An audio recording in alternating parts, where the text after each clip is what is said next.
fans of high quality entertainment. Today I thought I would talk about music. That's right.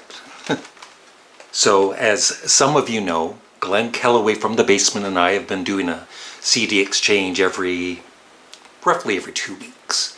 And so every 2 weeks I buy more CDs. And sometimes Glenn does too. And one of the albums he gave me about a month ago was this was the second Deep Purple album, simply called Deep Purple. Now I had heard some songs before, like Chasing Shadows and Why Didn't Rosemary, but I hadn't heard the full album. And when I did, I was very impressed with Mark 1 of Deep Purple. I knew they were good, but I actually liked them more than I thought I would. And so I also got their debut album, Shades of Deep Purple, which is excellent.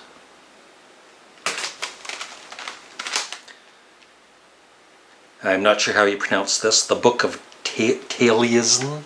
I don't know. I've never seen that word before except on a Deep Purple album. And that's excellent too. And then I just started buying more early Deep Purple. And I have had some of these albums on vinyl years ago. And I am getting in Machine Head again after all these years. But who do we think we are? You always want to say, who do you think we are? Who do we think we are? I think it's not as good as Machine Head. It'd be pretty difficult to follow up such a great album with another album like that. But they did their best, and you know, at this time they were kind of bickering and everything too, so probably some tensions. But this is a very, very good album. Woman from Tokyo. Rat Bat Blue, Our Lady, Mary Long, Super Trooper. Yeah, it's really, really good. So I feel it's underrated. And I love that album cover too. And I've never had this. I've just heard 1 or 2 songs from it in the past. Fireball, which is excellent. And this, of course, is Mark II with Ian Gillan. I don't say that word very much, or that name. In Rock, which is excellent. Speed King. So yeah, I'm collecting early Deep Purple, and I did in the vinyl era in the 70s. I bought Burn, which I loved, and I bought the one after that. What was that called? Stormbringer. And I also bought Come Taste the Band, and then, which was, for me, was okay. And then I just stopped buying Deep Purple albums. But still, they're one of the great bands of classic rock. Speaking of great bands of classic rock, and this band is definitely underrated. And they are one of the longest running bands, along with ZZ Top. These 4 members have been together since 1970. Sadly, last year, I think they had to end the band because of the guitarist having some health issues. But Golden Earring, Moontan, and when I bought this originally, I've told this story many times, but the very first concert I went to was Golden Earring opening up for King Crimson in Toronto in 1973. So Golden Earring was the very first live band I ever saw. And so I was really impressed with them. And so I bought Moontan, but I bought the US Canadian version of it, which has a different track listing than this one. But this still has Radar Love, and this is the deluxe version. So on the UK version, it doesn't have Big Tree Blue Sea, but on this one, it's one of the bonus tracks. And the UK version includes Just Like Vince Taylor and Susie Lunacy Mental Rock, which aren't on the US Canadian version. It gets so confusing. But anyway, and that is the US Canadian album cover. So anyway, great album. Very underrated band. And so the next album I bought of theirs was called Switch, which Glenn Kellaway has right now for our rank and review. And I am really hoping Glenn loves that album. I'm hoping I know he loves David Bowie's Low, but I'm hoping he rates it maybe number 2 or at least 3. It's one of those albums that the first time you play it, it's like, oh yeah, it's good. And then, further listens, I think it's one of the top 10 underrated albums of all time. That's how much I love Switch. And then the follow-up to that, To the Hilt. No, there's one other album which I've never heard, Contraband. And then this came out, To the Hilt, which I absolutely love too. And so yeah. Golden Earring. Let's hear it for Golden Earring. 50 years of rock and roll service. More than 50 years, because they started in the mid-60s. I'm going to ramble a bit in these videos. And once again, the CD exchange. Glenn gave me the Sheepdogs Learn and Burn. First time I played it, I thought, yeah, it's okay. But like I said, I think with almost any album, unless you love it right away, if you just think it's okay or good, you need to listen to it at least, I would say, you need to listen to an album at least 3 times to give it a chance. And so I gave this a chance, and I think I ranked it number 1 or number 2. And so I bought more albums by the Sheepdogs. And these, I've only listened to these once, but they're all really, really good. Great Canadian band. Just classic rock, bluesy, a bit of jamming in it maybe, and great guitar work and vocals and harmonies, catchy songs. Highly recommend it if you love classic rock. Now this will be the last time I say the name Glenn Kellaway from the Basement. Maybe. So in our last CD exchange, even though we haven't ranked and reviewed the albums that we gave each other yet, Glenn's already basically told me that I think number 1 is going to be David Bowie's Low, which he had never heard before.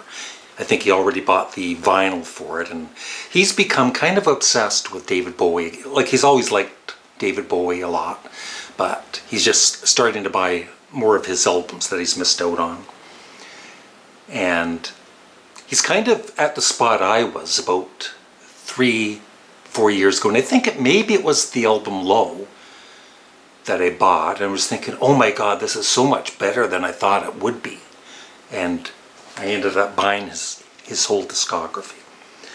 So I know that Glenn bought yesterday on vinyl. He bought Heathen, which I told him was really good, and he bought Earthling, which I said I don't know if he would like. It's more dancey, electronic, but it's pretty heavy. But I played these 2 yesterday, and Heathen is a 10 out of 10. I think Glenn Kellaway from the Basement is going to love it. It's excellent. And I'm kind of thinking that even Glenn is going to really appreciate Earthling. We'll see at some point. Maybe during the live chat we can talk about some of these.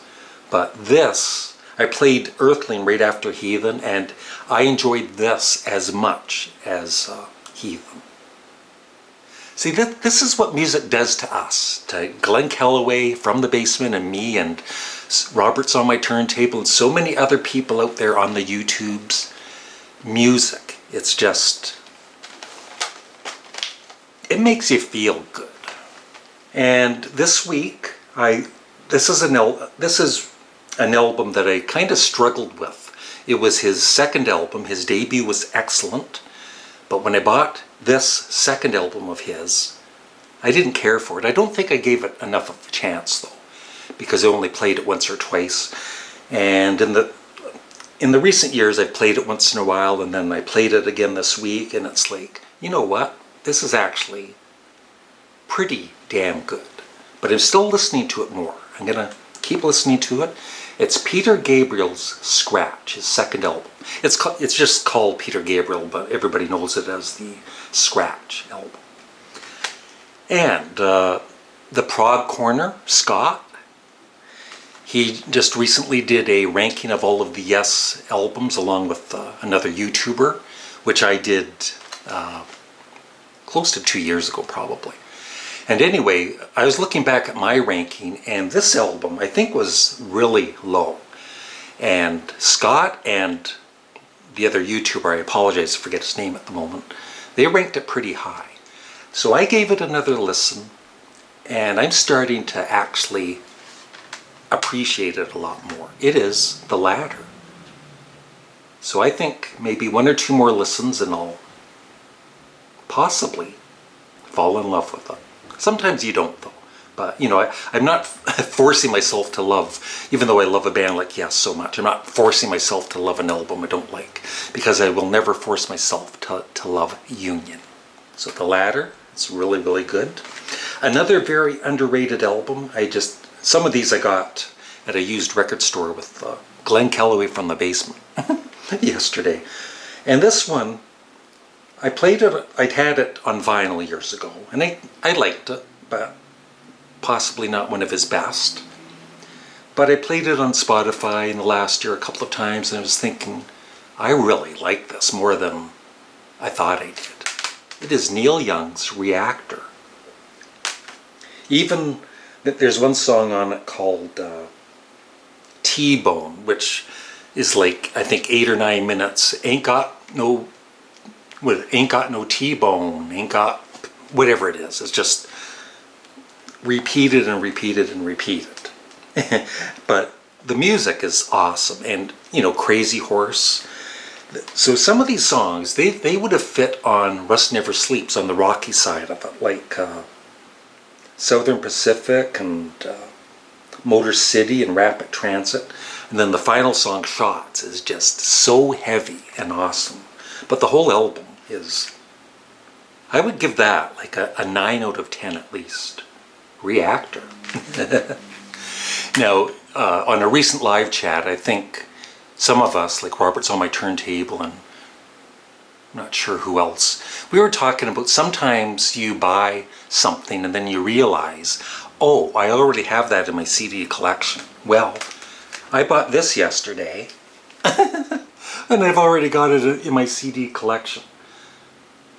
This is my favorite Elvis Costello CD, but I hadn't played it in a while. And so, you know, when you're at the record store, you're thinking, do I have that in my... That's the one I'm missing, because I don't have very many Elvis Costello CDs. But luckily this was used, whichever one. And it was like $6, so maybe I'll give this to somebody, one of them to somebody. I know that Glenn has it. But anyway, this is classic Elvis Costello. It's a bit more laid back, a bit looser. He sounds a little drunk on a couple of songs, but he's such a great writer. And I understand Janet Simpson, Bob, he said that he was a fan of Elvis Costello, but then he kind of got turned off by him because he gets too wordy. And I understand that, because I was thinking, you know, his first few albums, it's like, oh my God, he's so clever with his lyrics that sometimes it gets a bit annoying. So I do understand that, but he is amazing. And this is one of, if not my favorite, it's one of my top 3 Elvis Costello albums. So I just checked, and the only CDs I have by Elvis Costello are Blood and Chocolate, also one of my favorites, and Imperial Bedroom, and this year's Model, and 2 copies of King of America. I forgot to mention, while editing this video, that there was 5 albums that I forgot to show you. They're all in this Original Album Classics series. It's Mott the Hoople.